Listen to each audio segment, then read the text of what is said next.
Hello bachcho, let's see this question. The question says when Darwin illuminated the coleoptile of a grass from one side, it bent towards the light source. This was due to option A, diffusion of oxygen from the tip to the subterminal region, B, increased cell elongation on dark side, C, diffusion of some chemicals from basal to tip region, D increase cell division on the illuminated side.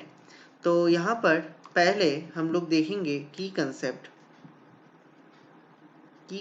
में हम लोग समझेंगे what are plant growth regulator.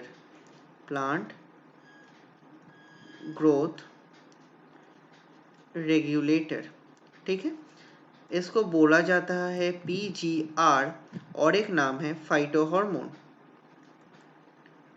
फाइटोहॉर्मोन, ठीक है। तो इसका मतलब क्या है, ये कुछ केमिकल्स है, ये केमिकल्स है which are produced by plant and are required for normal growth, development and reproductive features, reproductive functions, ठीक है।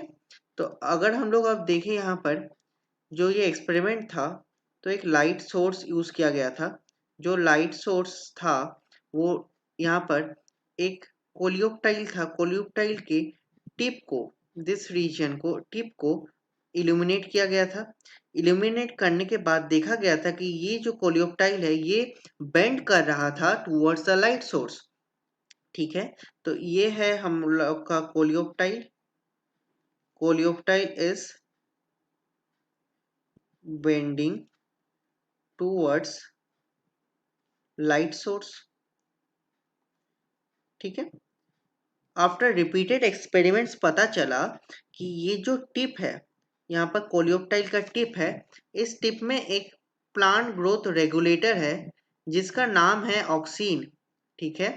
तो पहले बोला गया था कि this tip of the coleoptile is transmitting और is responsive to this light and is bending, but actually there is a plant growth regulator auxin which is doing this. So this auxin was diffusing from the tip to the subterminal region, okay, and due to that the coleoptile was bending towards the source of light. So what will be the correct answer? The correct answer of this question will be option number A, diffusion of oxygen from the tip to the subterminal region. Hope you understood it well. Best of luck. Thank you.